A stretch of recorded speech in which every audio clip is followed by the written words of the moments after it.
Halo semuanya, kami dari kelompok 2, kelas 3, akan menjelaskan schedule management plan dan project schedule.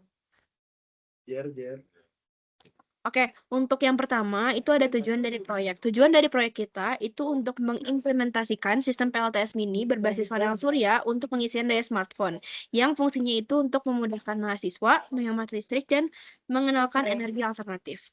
Lalu yang kedua itu ada organization links. Ini bisa dibaca sendiri. Kita sudah bagi-bagi tiap orang tugasnya apa saja. Lanjut. Untuk rencana kegiatannya juga ini bisa dilihat di presentasinya. Lalu yang keempat itu ada metodologi penjadwalan. Yang pertama itu ada pendekatan. Untuk metodologi kita ini kita menggunakan rolling wave planning dan critical path method. Terus untuk kayak yang kedua yaitu perincian bertahap.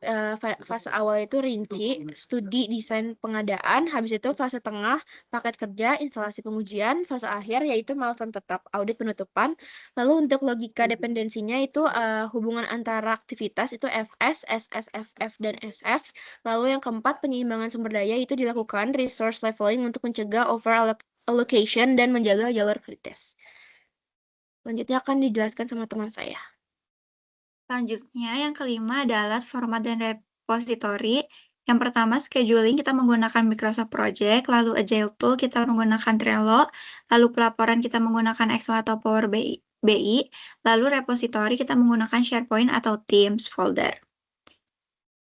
Selanjutnya, yang keenam ada pengembangan model jadwal. Inputnya berdasarkan project charter, WBS dan kamusnya, asumsi dan kendala, kalender kerja, daftar sumber daya, serta risk register untuk penentuan buffer dan urutan aktivitas. Langkahnya aktivitas disusun dari dekomposisi WBS, dan seterusnya. Yang ketujuh, satuan ukur dan akurasi estimasi. Yang pertama ada unit menggunakan satuan hari kerja, lalu akurasi, deviasi, estimasi kurang lebih 10-15% pada tahap awal, meningkat jadi kurang lebih 5-10% saat pelaksanaan. Lalu pembulatan, aktivasi kurang dari 4 jam digabung dengan aktivitas utama. Selanjutnya, kalender proyek. Hari kerjanya yaitu Senin sampai Jumat, dimulai dari jam 8 sampai jam 5, lalu hari libur mengikuti kalender nasional dan jadwal cuti TB, lalu kadensasi Agile sprint 2 minggu dengan rilis utama tiap minggu 6 sampai 8 minggu. Lalu yang ke-9, penggunaan akhir, baseline jadwal dan pengendalian baseline. Jadwal pertama ditetapkan setelah seluruh aktivitas divalidasi. Selanjutnya akan dilanjutkan teman saya. Baik, berikut adalah batas pengendalian atau kontrol threshold yang kami punya. Bisa dapat dilihat secara mandiri. Lalu selanjutnya ada pemantauan dan pelaporan. Pada bagian ini, scheduler akan melakukan pembaruan progres setiap akhir minggu, dan project manager akan menerima laporan status mingguan.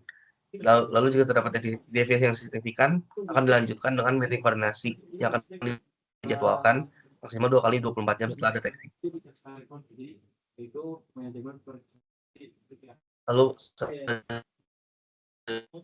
untuk menjadwal, pertama akan ada inisiasi dari tim proyek kepada yang akan mengajukan change request, lalu ada analisis dampak, lalu ada review dan persetujuan, lalu ada implementasi, dan terakhir ada audit trail. Lalu berikut adalah integrasi resiko yang kami punya. Next. Lalu selanjutnya ada asumsi dan kendala. Asumsi yang kami gunakan adalah cuaca mendukung instalasi, dan vendor dapat memasok komponen tepat waktu. Dan kendala yang kemungkinan akan terjadi adalah lokasi proyek terbatas dan uji coba hanya bisa dilakukan pada jam kerja kampus. Baik, selanjutnya untuk integrasi resiko sendiri, resiko, dampak, dan strategi mitigasinya bisa dilihat seperti berikut gitu. Jadi kami memberikan bagaimana mitigasi dari resiko tersebut. Lalu untuk rencana kombinasi kita terkait jadwal, pertama untuk hari kerjanya kami menggunakan waktu di Senin sampai Jumat dengan kerja di 8 sampai jam 5, lalu hari libur kami bakal libur, dan ada kadensi agil, yaitu sprint 2 minggu dengan rilis utama tiap 6 sampai 8 minggu. Lalu kriteria penerimaan jadwal sudah melalui proses verifikasi dahulu, disetujui oleh project manajernya, best dan telah ditetapkan, dan dapat mendukung penyelesaian proyek. Gitu. Berikut hasil dari SMP kami dan project schedule kami. Gitu. Dapat dilihat dari link berikut. Sekian dari kami. Terima kasih.